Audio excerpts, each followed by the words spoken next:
तो स्वागत करता हूँ हमारे यूट्यूब चैनल में। मेरा नाम है कुमार। ये वीडियो जो है पार्ट 2 वीडियो है।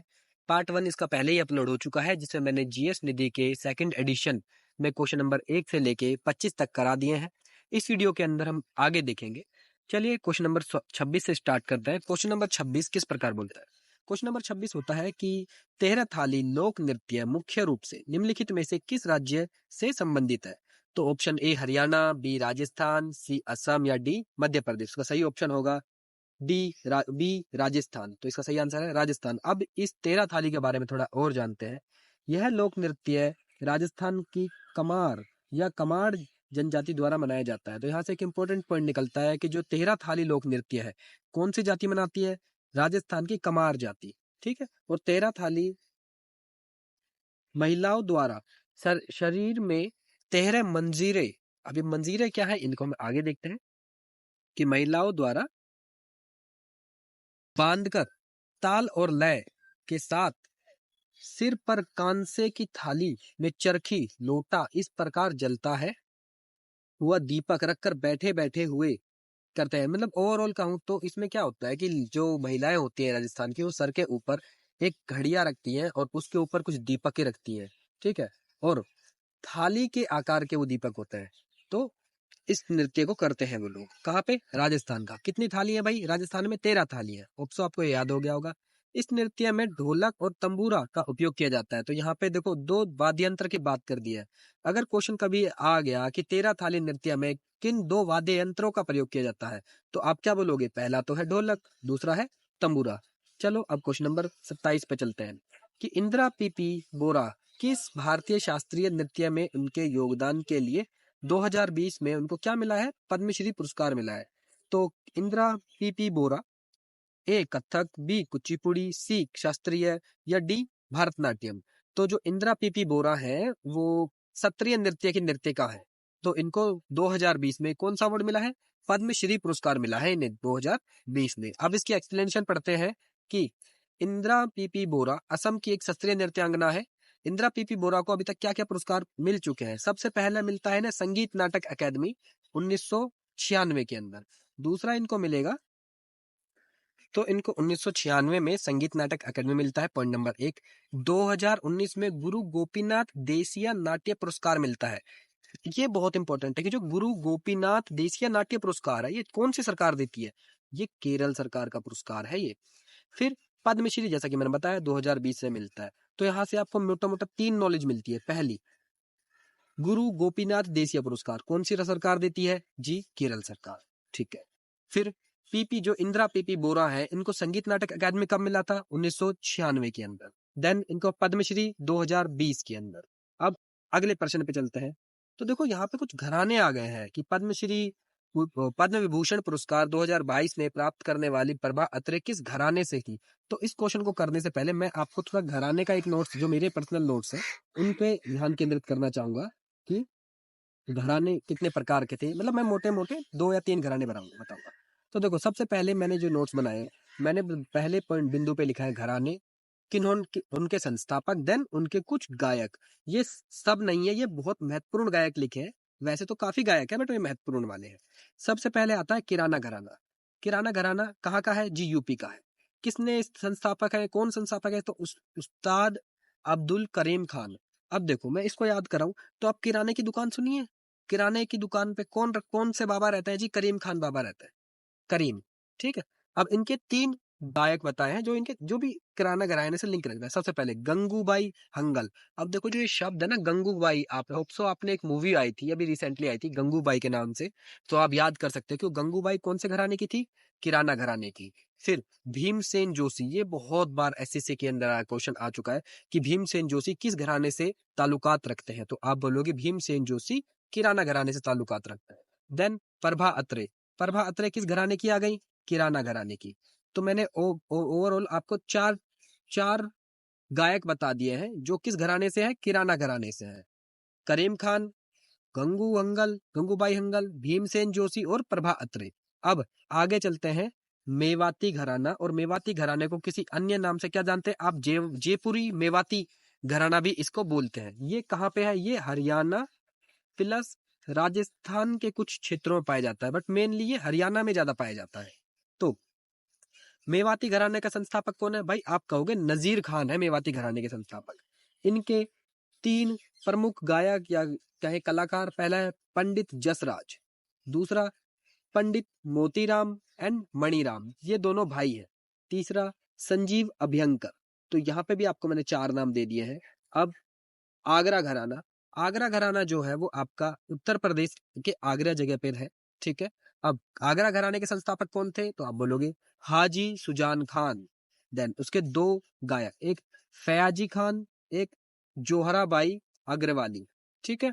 अब इंदौर घराना, इंदौर घराना कहाँ का है जी? मध्य प्रदेश का है। कौन संस्थापक है? अमीर खान है। देखो इंदौर मध्य प्रदेश, और मध्य प्रदेश में तो लोग जनरली क्या मिलेंगे आपको? अमीर मिलते हैं, ठीक है। और इनका एक ही नाम लिखा है मैंने, जिसे ज्यादा ना हो, पंडित अमरनाथ, ठीक है। और अब आता है ग्वालियर घराना, ग्वालियर घराना ये महत्वपूर्ण है। ग्वालियर घराना, इसके संस्थापक नाथन पीर बख्श, ठीक है।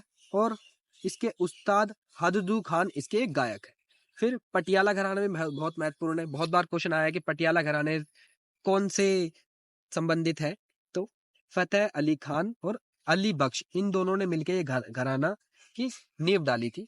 और इसके 2 अन्य, एक परवीन सुल्तान है, एक बड़े गुलाम अली खान है, ठीक है। होप सो आपको ये चीज समझ में आ गई होगी। अब 7वें नंबर पे जो है उनका नाम है भिंडी बाजार घराना। भिंडी बाजार ये इंपॉर्टेंट है जी, भिंडी बाजार घराना। भिंडी बाजार घराना का संस्थापक कौन है जी? जी छज्जू खान है, उस्ताद छज्जू खान। अगर क्वेश्चन आ गया कि भिंडी कौन बेचता है? जी छज्जे पे बिकती है। भिंडी कहाँ बिकती है? छज्जे पे बिकती है। और इसके एक गायक कौन है? खादिम हुसैन खान। तो मैंने आपको यहाँ पे मोटे मोटे 7 घरानों के नाम बता दिए हैं और उनके संस्थापक बता दिए। अब हम अपने प्रश्न पे चलते हैं, जो प्रश्न पूछता है। अब आपको क्वेश्चन सही तरीके से समझ में आएगा। वो घराना, वो क्वेश्चन नंबर है, 1 सेकंड देगा मुझे। प्रश्न नंबर 28, प्रमुख पद्म विभूषण 2022 प्राप्त करने वाली प्रभा अत्रे, देखो ये प्रभा अत्रे था उस क्वेश्चन में, किस घराने से संबंधित है? मेवाती से बताया मैंने? जी नहीं। आगरा से बताया? जी नहीं। इंदौर से बताया? जी नहीं। मैंने किसका नाम बताया था? किराने का। कि किराने की दुकान पे कौन जाता है? करीम खान बाबा जाते हैं। और कौन किराने की दुकान पे चॉकलेट कौन खा रही है? प्रभा जी, ठीक है। इसके बाद मेवाती भी मैंने बता दिया, हरियाणा प्लस राजस्थान के क्षेत्रों में पाया जाता है। इसके संस्थापक भी बता दिए, आगरा घराने के संस्थापक बता दिए, इंदौर के भी संस्थापक बता दिए, और किराना घराने के भी मैंने संस्थापक बता दिए हैं। अब प्रभा अत्रे के बारे में थोड़ा और पढ़ते हैं। प्रभा अत्रे किराना घराने से संबंधित रखने वाली एक भारतीय शास्त्रीय गायिका है। और प्रभा अत्रे जी ने कौन कौन से अवार्ड जीते हैं? पहला, 1990 में इनको मिलता है पद्मश्री। ठीक इसके 12 साल बाद इनको मिलता है पद्म भूषण। देन इसके ठीक 20 साल बाद इनको मिलता है पद्म विभूषण, यानी 2022 में। 1990 में पद्मश्री, 2002 में पद्म भूषण, 2022 में पद्म विभूषण। बट एक और अवार्ड मैं लिखवाना चाहूंगा, वो है इनको 1991 में मिलता है संगीत नाटक अकेडमी पुरस्कार। संगीत नाटक अकेडमी पुरस्कार कब मिलेगा? 1991 में मिलता है। तो मैंने प्रभा अत्रे जी के 4 पुरस्कार बता दिए हैं। क्या इनको भारत रत्न मिला है आज तक? जी नहीं। इनको पद्मश्री मिल गया है, पद्म भूषण मिल गया है, पद्म विभूषण मिल गया है, और संगीत नाटक अकेडमी, पर भारत रत्न नहीं मिला है। अब क्वेश्चन नंबर 19 पे चलते हैं। वो क्या है कि निम्नलिखित में से कौन सी भारतीय राष्ट्रीय नृत्य अकादमी है? देखो भारत की राष्ट्रीय नृत्य अकादमी कौन सी है? ए भारतीय शास्त्रीय नृत्य केंद्र, संगीत स्रोत एवं प्रशिक्षण केंद्र, ललित कला अकादमी, या संगीत नाटक अकादमी। तो इसका सही आंसर क्या होगा? ऑप्शन नंबर डी, संगीत नाटक अकादमी। मैंने बोला 1991 में प्रभा अत्रे जी को इस अकादमी द्वारा पुरस्कार मिला था। जी यस, मिला था। आगे पढ़ते हैं। अब इसकी एक्सप्लेनेशन पढ़ते हैं हम। एक्सप्लेनेशन किस प्रकार है कि संगीत नाटक अकादमी भारत की नृत्य तथा नाटक की राष्ट्रीय अकादमी है। स्थापना होती है इसकी 1952 में। मुख्यालय कहाँ है? दिल्ली में। ये क्वेश्चन इंपॉर्टेंट है कि संगीत नाटक अकादमी का जो मुख्यालय है वो कहाँ पर है? वो नई दिल्ली में है। और इसकी स्थापना कब हुई थी? 1952 में। ये 3 बिंदु याद रखिएगा। फिर आते हैं ललित कला अकादमी पर। ये 5 अगस्त 1954 में स्थापित होती है। और इसका भी मुख्यालय कहाँ पर है? इसका मुख्यालय नई दिल्ली के अंदर ही है। चलो अब हम अगली अकेडमी के बारे में पढ़ते हैं, जिसका नाम है सांस्कृतिक स्रोत एवं प्रशिक्षण केंद्र की स्थापना कब हुई थी? ये 1979 में, और इसका मुख्यालय भी नई दिल्ली में ही है। अब अगले प्रश्न नंबर 30, रंजना गोहर को निम्नलिखित में से किस भारतीय नृत्य शैली में उनके योगदान के लिए पद्मश्री 2003 में सम्मानित किया गया था? तो ए मणिपुरी, बी उड़ीसी, सी कुचिपुड़ी और डी शास्त्रीय। तो इसका सही आंसर क्या है? उड़ीसी। अब रंजना गोहर प्रसिद्ध उड़ीसी नृत्यांगना, कोरियोग्राफर और फिल्म निर्भयात्री है। रंजना गोहर को प्राप्त कुछ पुरस्कार, सबसे पहला इनको पद्मश्री 2003 में प्राप्त हुआ है, संगीत नाटक अकेडमी 2007 में प्राप्त हुआ है। अब अगला प्रश्न, खुल्लम जो है किस राज्य का प्रसिद्ध नृत्य है? उत्तर प्रदेश, बिहार, मिजोरम या आंध्र प्रदेश? तो इसका सही आंसर है मिजोरम का है। अब इसको अगर मैं याद कराऊं तो मिजोरम के लोग मजे मजे में खुले घूम लेते हैं। मिजोरम के लोग मजे मजे में खुले घूमते हैं। तो खुल्लम, खुल्लम मिजोरम का एक लोक नृत्य है। खुल्लम शब्द का अर्थ है मेहमानों का नृत्य। ठीक है, यह नृत्य खुआमवाची नामक विशेष अवसर के दौरान मनाया जाता है। अब यहाँ पे मैंने एक शब्द बताया, ये खुआमवाची। अब याद रखना कि इससे रिलेटेड एक त्योहार भी है जो मिजोरम में बनाया जाता है। अब इसके बारे में इसके जो ऑप्शंस है मैं अपने नोट्स के अनुसार बताना चाहूंगा आपको कि इस क्वेश्चन को थोड़ा एक्सप्लेन करना पड़ेगा कि केरल के एक डांस तो मैंने बता दिया कि भाई खुल्लम, कि केरल के लोग खुले रहते हैं। और केरल में मेरी माफ कीजिएगा, गलती से मैंने केरल बोल दिया, बट इसका आंसर है मिजोरम। मिजोरम के मैंने क्या बताया? खुल्लम। मिजोरम के लोग खुले घूमते हैं मजे में। इसके बाद मिजोरम का एक दूसरा नृत्य और है जिसका नाम है बैम्बू डांस कहते हैं जिसे, और इसको दूसरे शब्दों में चैरव नृत्य भी कहा जाता है। तो मिजोरम के दो नृत्य मैंने आपको बता दिया है। पहला मिजोरम के लोग कैसे घूमते हैं? खुल्लम। दूसरा मिजोरम में आपको कौन सा डांस मिलेगा? Bamboo dance. ठीक है, बट मैं अगर बोलूं डांडिया, डांडिया कहाँ का था? छोटे डंडे वाले गुजरात। ठीक है, डांडिया गुजरात, बम्बू डांस मिजोरम। ठीक है, और बम्बू डांस को अगर टफ क्वेश्चन बना के पूछूंगा तो क्या पूछूंगा? चैरव नृत्य कहाँ का है जी। इसके बाद आते हैं बिहार के ऊपर। अब देखो, बिहार का एक नृत्य है झिझिया। ठीक है, बिहार का नृत्य झिझिया। दूसरा है जाट जातनी। ठीक है, और ये नृत्य क्या, पति और पत्नी के बीच में संवाद है एक तरीके का, जो कि रात में होता है। फिर साम चकेवा। अब देखो, इसको कैसे याद करोगे कि बिहार यानी बिहार के टाइम पे शाम शाम को क्या लोग झिझिया कर रहे हैं। वो झिझिया कौन कर रहे हैं? एक जाट कर रहा है, जाटनी कर रही है, यानी पति पत्नी कर रहे हैं आपस में। तो बिहार का एक झिझिया, जाट जाटनी और शाम चकेवा। अब यूपी के बारे में एक बार देख लेते हैं। यूपी के अगर मैं बताऊं, एक बहुत फेमस नृत्य है नौटंकी। ठीक है, नौटंकी। और नौटंकी को देख के लोगों को क्या मिल रहा है? रास लीला मिल रही है भाई। फिर नौटंकी के बाद सबके लोग कब सबके कपड़े गंदे हो गए तो अब धोबिया, वो धोने जाने लगे। तो देखो, नौटंकी, रासलीला और धोबिया, ये जो धोबिया नृत्य है ये यूपी के धोबी समाज के द्वारा मनाया जाता है। धोबी समाज के द्वारा मनाया जाने वाला एक नृत्य है। फिर आंध्र प्रदेश के देखते हैं। आंध्र प्रदेश, देखो मैंने आंध्र प्रदेश की मैंने आपको पहली क्लास में ही ट्रिक बता दी थी कि आंध्र प्रदेश का नाम आप किस नाम से जानोगे? अंधा। तो अंधा। ठीक, अंधे का मैंने शास्त्रीय नृत्य बता दिया, कुचिपुड़ी था। कुचिपुड़ी आपको क्लास नंबर 1 के अंदर। पर जब अंधे को ठोकर लगी तो उसने कोहराम कर दिया, कोहलाटम मचा दिया, कोहलाटम। ठीक है, और उसके बाद लोग बोलेगा भाई अंधा तो हो गया लंगड़ा, अब क्या बोलोगे? लंबाड़ी। तो केरल के 3 नृत्य, पहला कुचिपुड़ी, कच्ची पूरियां दे दी उसे। फिर उसको ठोकर लगती है, उसने कोहलाटम कर दिया यानी कि कोहराम मचा दिया, और फिर लोग क्या करने लगे? भाई अंधा क्या हो गया? लंबाड़ी यानी लंगड़ा हो गया। तो होप सो आपको यहाँ पर ये नृत्य समझ में आ गए होंगे। अब हम अपने प्रश्न पे चलते हैं जिसपे हम थे। तो अब उस प्रश्न को करते हैं। अब वो क्वेश्चन आपको सही तरीके से समझ में आएगा कि खुल्लम नृत्य किस राज्य का प्रसिद्ध नृत्य था? मैंने बता दिया, खुले लोग होते हैं, मिजोरम के हैं। और कौन खुल्लम का शब्द क्या है? मेहमानों का स्वागत, ये भी मैंने बता दिया है। अब चलते हैं प्रश्न नंबर 32 के ऊपर। कथकली जो भारत के शास्त्रीय नृत्यों में से एक नृत्य है, मुख्य रूप से भारत के निम्नलिखित में से किस राज्य में स्थापित होता है? देखो यहाँ पे भारत के शास्त्रीय नृत्य पूछा है, तो आपको ये पता होना चाहिए कि भारत में कुल मिला के कितने शास्त्रीय नृत्य हैं। तो पहले मैं इस क्वेश्चन कराने से पहले आपको ये बताना चाहूंगा कि भारत के कितने शास्त्रीय नृत्य हैं। तो भारत के शास्त्रीय नृत्य कुल मिला के है 8। पहला भारतनाट्यम, भरतनाट्यम कहाँ का है? तमिलनाडु का है जी भरतनाट्यम। ठीक है, भरतनाट्यम तमिलनाडु का है और समर्पित किस किस भगवान को है? तो आप बोलोगे भगवान शिव को समर्पित है ये नृत्य। ठीक है, उसके बाद दूसरा है कथक। कथक कहाँ का है? यूपी का है, उत्तर प्रदेश का। और किस कौन से देव को समर्पित है? भगवान कृष्ण को जी समर्पित है। और कथक के बारे में एक और बता दूं कि अगर ये इंडिया है तो नॉर्थ इंडिया का इकलौता नृत्य, शास्त्रीय नृत्य कौन सा है? कथक है जी। नॉर्थ इंडिया का इकलौता शास्त्रीय नृत्य कौन है? कथक है। कौन से भगवान को समर्पित है? भगवान विष्णु को। कथक कहाँ होता है? उत्तर प्रदेश में होता है। अब कच्ची पूरियां, कच्ची पूरी तो मैं बता दिया, अंधे यानी आंध्र प्रदेश। आंध्र प्रदेश का नृत्य किन किन को समर्पित है? आप बोलोगे भगवान विष्णु को समर्पित है। फिर अब चलते हैं उड़ीसी की तरफ। ओडिशा, उड़ीसी, देखो इसका नाम में ही इसके स्टेट का नाम दिख जाएगा, उड़ीसी, ओडिशा, उड़ीसी, उड़ीसा। अब उड़ीसा वाला किसको समर्पित है? तो आप बोलोगे भगवान जय जगन्नाथ को, यानी भगवान जगन्नाथ को। और भगवान जगन्नाथ को ही हम किस नाम से जानते हैं? भगवान कृष्ण को। ठीक है, तो भगवान जगन्नाथ को समर्पित है कौन सा नृत्य है? उड़ीसी नृत्य है। अब शास्त्रीय की बात करते हैं, जो शास्त्रीय नृत्य है वो असम का है।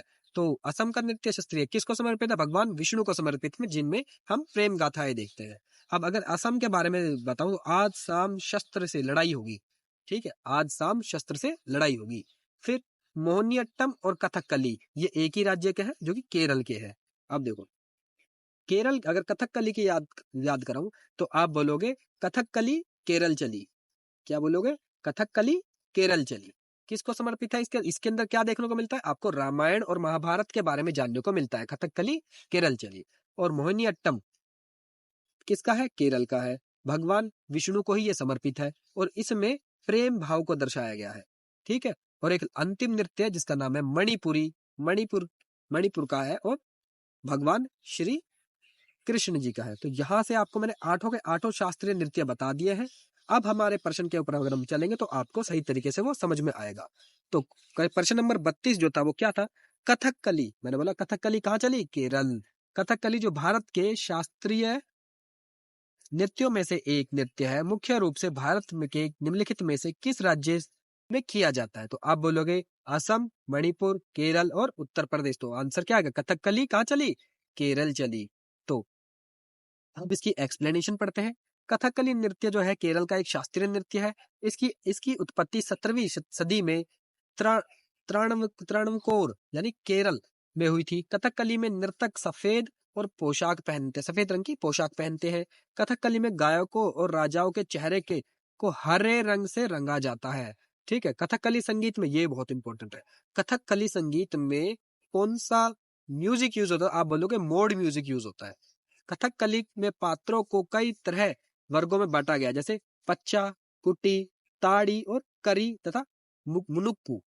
अब चलता है क्वेश्चन नंबर 33 के ऊपर। वो कुछ इस प्रकार है कि जवाहरलाल नेहरू मणिपुर नृत्य अकादमी की स्थापना कब हुई थी? तो इसका सही आंसर है 1954।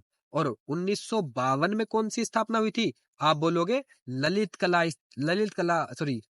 नहीं, संगीत नाटक अकादमी की। 1952 में संगीत नाटक अकादमी, 1954 में आपकी ललित कला अकादमी और 1954 में ही शुरुआत किसकी हुई? आपकी जवाहरलाल नेहरू मणिपुर नृत्य अकादमी। तो आपको 3 अकादमियों के स्थापनिक ईयर आपको याद हो गए होंगे। अब क्वेश्चन नंबर, इसकी थोड़ी एक्सप्लेनेशन देखते हैं। वो एक्सप्लेनेशन कुछ इस प्रकार है कि इस नृत्य अकादमी की स्थापना मैंने 1954 में आपको बता ही दी है। ललित कला अकादमी 1954, जवाहरलाल मणिपुर नृत्य अकादमी 1954, फिर संगीत नाटक अकादमी 1952। यह इस अकादमी का भी जो मुख्यालय है वो कहाँ पर है? नई दिल्ली। संगीत नाटक अकादमी का एक इकाई है, यानी इसका मुख्यालय भी कहाँ होगा? आपका मणिपुर के अंदर नहीं होगा, नई दिल्ली के अंदर होगा। यह मणिपुर संस्कृति और विरासत को बढ़ावा देने पर आरक्षित करने का एक प्रमुख संस्थान है। अब प्रश्न नंबर 34 पे चलते हैं। चित्तानी रामचंद्र हेगड़े निम्नलिखित में से किस नृत्य से संबंधित करता था? हेगड़े जी किस नृत्य से संबंधित था जी? यक्षगान से। अब देखो यक्षगान के बारे में अगर मैं थोड़ा बताऊं तो ये कर्नाटक का है। ठीक है, और कर्नाटक को मैंने किस नाम से बोला था? नाटक। ठीक है, और नाटक कौन करते हैं? राक्षस लोग, यक्षगान। चलो, तो जो हेगड़े यक्षगान प्रमुख प्रस्तुत करने वाले कर्नाटक के पहले कलाकार थे। तो जो हेगड़े जी थे, ये कर्नाटक के यक्षगान को प्रस्तुत करने वाले कौन से कलाकार थे? पहले कलाकार थे, जिन्हें भारत द्वारा 2012 में पद्मश्री प्रदान किया गया। और यक्षगान कहाँ का है? मैंने बोल दिया, कर्नाटक का एक पारंपरिक नृत्य है। अब प्रश्न नंबर चलते हैं 35 के ऊपर। राष्ट्रीय कथक नृत्य संस्थान की स्थापना किस वर्ष हुई थी? तो इसका ऑप्शन है 1964, 1961, 1954, 1969। तो इसका सही आंसर क्या है? 1964। अब देखो, दोबारा मैं एक बार रिवीजन कर रहा हूँ। 1952 में संगीत नाटक अकेडमी, 1954 में ललित कला अकेडमी, 1954 में मणिपुर नृत्य अकेडमी और 1964 में राष्ट्रीय कथक नृत्य संस्थान की स्थापना। तो आपको 4 चीजें याद हो गई हैं। फिर राष्ट्रीय कथक नृत्य संस्थान की स्थापना 1964 में कहा? नई दिल्ली। चारों के मुख्यालय कहाँ पर है? नई दिल्ली के अंदर है। ठीक है जी, आपको होप सो ये चीज समझ में आ गए होंगे। अब थोड़ा आगे बढ़ते हैं। ये 36, मोहिनी अट्टम निम्नलिखित में से किस पारंपरिक नृत्य शैली का प्रयोग करता है?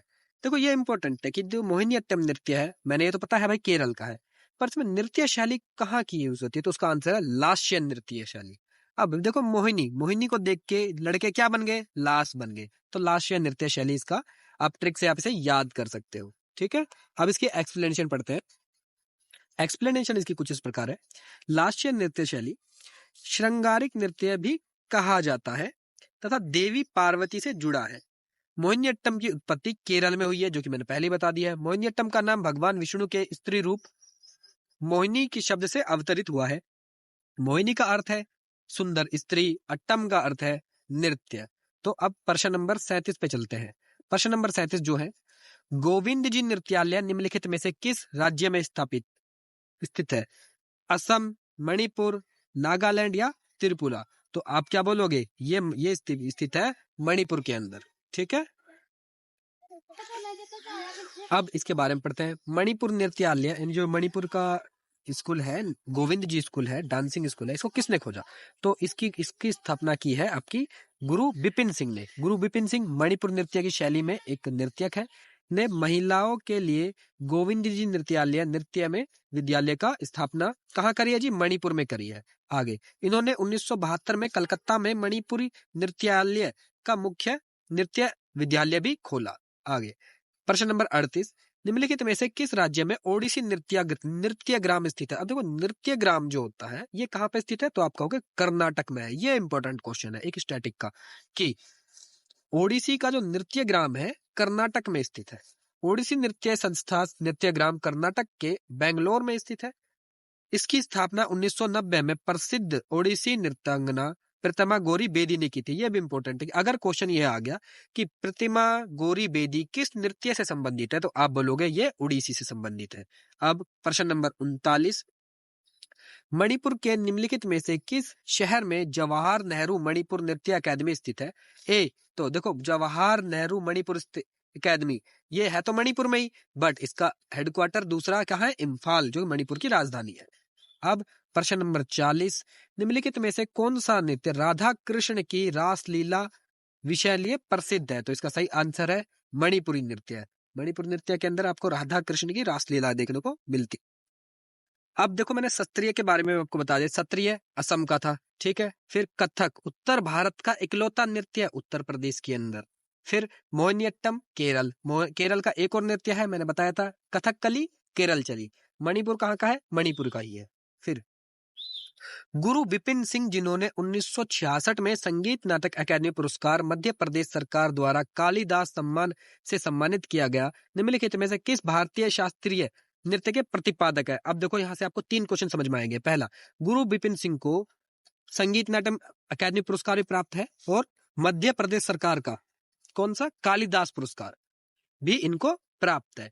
किस नृत्य से संबंधित है ये जी? ये है मणिपुर नृत्य से संबंधित। इन्होंने एक स्कूल खोला था जिसका नाम क्या था? गोविंद जी विश्वविद्यालय। क्या नाम था जिसका?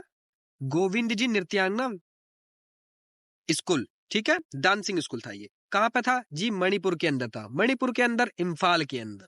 होप सो आपको ये चीज समझ में आ गई होंगी। अब इसके बारे में आगे पढ़ते हैं। गुरु बिपिन सिंह को मणिपुर नृत्य का जनक माना जाता है। गुरु बिपिन सिंह के उत्पादित इनको क्या क्या पुरस्कार मिले हैं? इनको कालिदास सम्मान मिला है मध्य प्रदेश सरकार के द्वारा। कौन सा सम्मान मिला है? कालिदास सम्मान मिला है। कौन सी सरकार के द्वारा? मध्य प्रदेश सरकार के द्वारा। फिर अनामिका कला संगम पुरस्कार मिला है कोलकाता में। शिव शिरोमणि पुरस्कार भी मिला है एशियन पेंट्स कोलकाता द्वारा। फिर अब प्रश्न नंबर 42, निम्नलिखित में से कौन सा नृत्य असम के मठों पर विकसित हुआ? तो इसका आंसर है, या फिर इसका आंसर है सत्रिय नृत्य। यहाँ पे इन दो क्वेश्चनों को एक साथ प्रश्न ऐड कर दिया गया है। इसका अथवा रूप क्या होता है कि डैश 500 साल पुराना नृत्य एक भारतीय शास्त्रीय नृत्य है जो असम के वैष्णव मठों पे विकसित हुआ। तो सही आंसर क्या है? क्षत्रिय। अब क्षत्रिय जो है 500 वर्ष पुराना नृत्य है और एक शास्त्रीय नृत्य है जो असम के वैष्णव मठों में से विकसित हुआ है। इस नृत्य की शुरुआत महान वैष्णव संत शंकर देव ने की थी। अगर अब क्वेश्चन आ गया कि जी देखो क्षत्रिय नृत्य की शुरुआत किसने की थी, तो आप कहोगे शंकर देव जी ने की थी। अंकिया नाट, देखो मैंने बोला आज शाम अंकित के साथ कौन, देवधानी भी असम का ही था, जिसमें संगीतात्मक नाटक निम्नलिखित में सम्मिलित होता है। इस नाटक में ब्रजबुली भाषा या असमीय मैथिली मिश्रित में लिखा गया है। अब प्रश्न नंबर 43, शास्त्रीय नृत्य जो नृतक को सही युग्म चयन कीजिए। तो इसका सही आंसर मैं इसको बता देता हूं जी। पद्म सुब्रमण्यम कहाँ के हैं? भरतनाट्यम के हैं। मल्लिका भाई साराभाई कहाँ की है? कुचिपुड़ी तथा भरतनाट्यम की है। फिर के उमाराम राव कुचिपुड़ी की है। फिर झेलम परांजम्पे, ये झेलम जी कहाँ की है? उड़ीसा की है। ठीक है। अब प्रश्न नंबर 44, फिर थुलाल की उत्पत्ति निम्नलिखित में से किस राज्य में हुई थी? तो एक केरल, बी गुजरात, सी मणिपुर या डी उत्तराखंड। थुलाल कहाँ का है जी? केरल का है। ओट्टम थुलाल केरल का एक प्रसिद्ध नाटक प्रदर्शन कला है और केरल के प्रमुख लोकप्रिय कला और नृत्य कथकली, कुट्टियाल्टम, थेयम, नंगियार कथू, फिर चकवियार कथू, पडियानी युद्ध कला संबंधित नृत्य है। फिर कुंचन कन्नम्बियार ने थुलाल नृत्य को चकवियार कथू की विकल्प के रूप में अपनाया। ठीक है। अब कर चलते हैं प्रश्न नंबर 45 पर। किस मणिपुर नृत्य विशेषज्ञ ने इम्फाल में महिलाओं के लिए गोविंद जी नृत्यालय स्थापित किया? देखो फिर आ गए। तो इसका सही आंसर क्या है? गुरु विपिन जी। इनको मध्य प्रदेश सरकार द्वारा कालिदास पुरस्कार मिला है। इनको संगीत नाटक अकादमी पुरस्कार मिला है। इन्होंने एक स्कूल खोला है जिसका नाम है गोविंद जी स्कूल। कहाँ पर है? मणिपुर के अंदर है। मणिपुर के अंदर कहाँ? वहां की कैपिटल का नाम इम्फाल। तो आपको ये चीजें समझ में आ गई होंगी। चलो, गुरु अमुबी मणिपुर राज्य से संगीत नाटक अकादमी पुरस्कार 1956 के प्रथम विजेता है। फिर राजकुमार सिंहजीत ने भारतीय शास्त्रीय नृत्य मणिपुर के प्रमुख प्रतिपादक हैं। इनको वर्ष 1984 में संगीत नाटक अकादमी से सम्मानित किया गया है। अब प्रश्न नंबर 46, मणिपुर शास्त्रीय नृत्य की मर्दाना पहलू को क्या कहते हैं? तो इसके मर्दाना पहलू को चोलम कहते हैं। चोलम मणिपुर नृत्य के तांडव रूप का एक प्रतिनिधित्व करता है और माई ताई माई और नृत्य मणिपुरी त्योहार लाई हरोबा। देखो यहां से आपको एक और चीज पता लग गई है कि मणिपुर में एक त्योहार होता है लाई हरोबा कहाँ का त्योहार है? अब बोलोगे जी मणिपुर का है। फिर के उत्सव के दौरान कौन सा नृत्य किया जाता है? चोलम पहलू क्या है? मर्दाना पहलू किस चीज का? मणिपुर शास्त्रीय नृत्य का। फिर लाई हरोबा यह त्योहार मेतई जनजाति द्वारा मनाया जाता है। ये आजकल देखो मेतई जनजाति द्वारा लाई हरोबा मनाया जाता है। और जो चोलम त्योहार था ये भी मणिपुर का ही एक त्योहार है। ठीक है। अब प्रश्न नंबर 47, ठुमरी संगीत निम्नलिखित में से किस नृत्य शैली से संबंधित? देखो ठुमरी के बारे में मैंने आपको अपनी क्लास नंबर 1 के बारे में बताया था कि ये भारतीय शास्त्रीय नृत्य का एक पार्ट है। ठुमरी कहाँ होता है जी? यूपी के अंदर होता है। यूपी, ठीक है। उसके बाद यूपी के अंदर नृत्य कौन सा होगा? कथक नृत्य होता है। ठीक है। ठुमरी यह शास्त्रीय संगीत का एक गायन शैली है। ठुमरी से संबंधित कुछ घराने बनारस, लखनऊ और पटियाला। शोभा गुटरगु इनका नाम भानुमति थिरोडकर है। इन्हें संगीत नाटक अकादमी वर्ष 1987 तथा पद्म भूषण 2002 में प्राप्त हुआ। अब प्रश्न नंबर 48, निम्नलिखित में से झारखंड की संथाल जनजाति द्वारा कौन सा नृत्य मनाया जाता है? ए झूमर,